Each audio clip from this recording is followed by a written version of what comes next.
This is Kathy Biehl of EmpowermentUnlimited.net with Astro-Insight for the week of December 12th, 2022.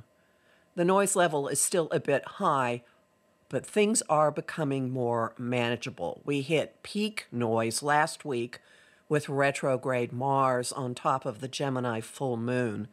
And we've got another month of Mars being retrograde in the sign of communication. However, this week, you'll start to notice that the atmosphere is shifting into much more of a down-to-earth, long-term projections, consequence-aware approach to many, many things, with Mercury, the communication god, and Venus, ruler of everything we value, now both in stable, steady, goal-oriented Capricorn. This shift is helping us get less caught up in whatever craziness is happening in the moment and being more cognizant of where we're heading or what could be growing out of whatever is going on right now, while also helping you keep your eye on your own personal priorities, the things that you value most, because Mercury and Venus, both being in Capricorn, attune us to shelf life and durability and what will actually be reliable and available in the long run. We have some personal access to that kind of approach on the 12th as the week starts, when a sextile between the Sun and Saturn opens the door to finding some grounding, to acting in a mature way, to taking responsibility for something in your life, maybe even just for your life. It's a moment that doesn't push putting on big kid panties. It just makes it attractive to step into them. And it would be a good idea to actually grab onto whatever grounding cord is presented to you at the beginning of the week, because as the week goes on, your personal sense of reality is scheduled to get a bit diffuse. The Sun is squaring Neptune, the cosmic fog machine, on the 14th. You could question yourself. You could have a huge streak of escapism, like, I really don't want to deal with 1, 2, 3. You could be happily wandering through the clouds, and if you've got that grounding cord, you can proceed without, well, let's be honest, damage coming. And the impact may be as simple as engendering a desire in you to just watch a bunch of TV, to binge, to go off into fantasy land of some sort.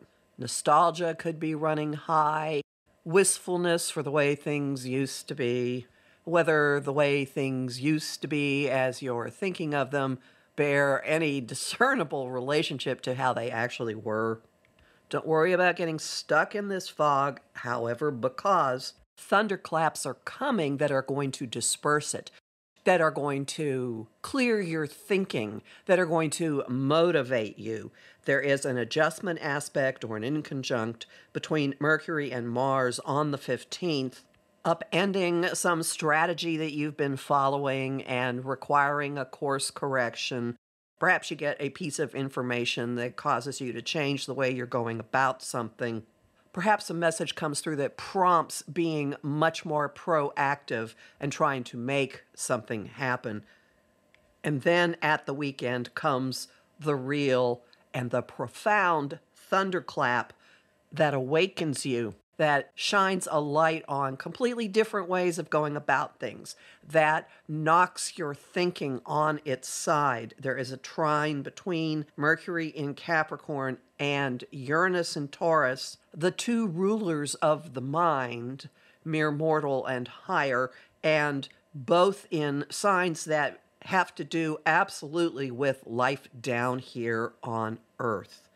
You might get a huge insight into changing something for your long-term benefit. It could involve money. It probably does involve goals. It frees up the way you have been looking at a situation and delivers something that is a break from your norm, that's unconventional, that possibly has a stroke of genius. It may very well involve looking differently at all of the disruptions that have been going on since June or so, all the disruptions that have been going on with the eclipses and with plot twists and sudden changes going in and out of our lives. And you may get a clue about how to work things to your long-term benefit.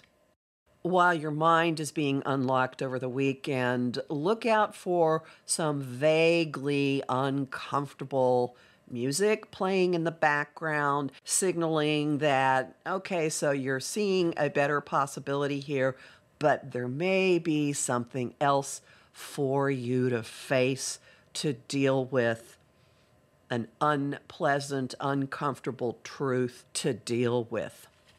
This comes from a semi-sextile between the Sun and Pluto. The image that comes to mind for this is a scene in the 90s film The English Patient, in a flashback when the protagonist finally kisses the woman he loves. And even though, on the one hand, this is a beautiful and celebratory moment, the music gets more and more and more ominous and tense, and as the camera pans back, you see that just out of the line of their vision, her husband is visible playing Santa, with sound and sight planting the seed that there is an issue that will require addressing. Nothing quite so ominous on the schedule for us. Don't take it that way. Just be aware that in the midst of holiday fun, in the midst of holiday escapism, in the midst of epiphanies causing us all to look at other possibilities in our lives, there still remains, personal work. Sorry, it never goes away. Homing thought of the week: change my thinking, change my life. Song of the week, I've got two. A String for My Kite, which Davy Jones sings in 33 1/3 revolutions per monkey, which you can find on YouTube. It's a weird song, and every line fits this week. And on a happier note, A Change Would Do You Good by Sheryl Crow. And the image of the week is holiday lights. As always, you'll find more about all this in my forecasts for the month of December and the Gemini full moon, both of which are at my site, empowermentunlimited.net, where you can sign up for my mailing list and book a session with me. I'm Kathy Biehl, a professional astrologer with more than 30 years' experience. I host the show Celestial Compass on Om Times Radio on the first and third Monday of every month at 5 p.m. Eastern. I also host lively conversation on Facebook at Empowerment Unlimited and the group The Astro-Insight Lounge. I have lots of bonus content at patreon.com/Kathy Biehl, and I'm really grateful to the people who support my work there. I'm on Instagram at K.A. Biehl and on YouTube at the Professional Aquarian channel. Talk to you next week.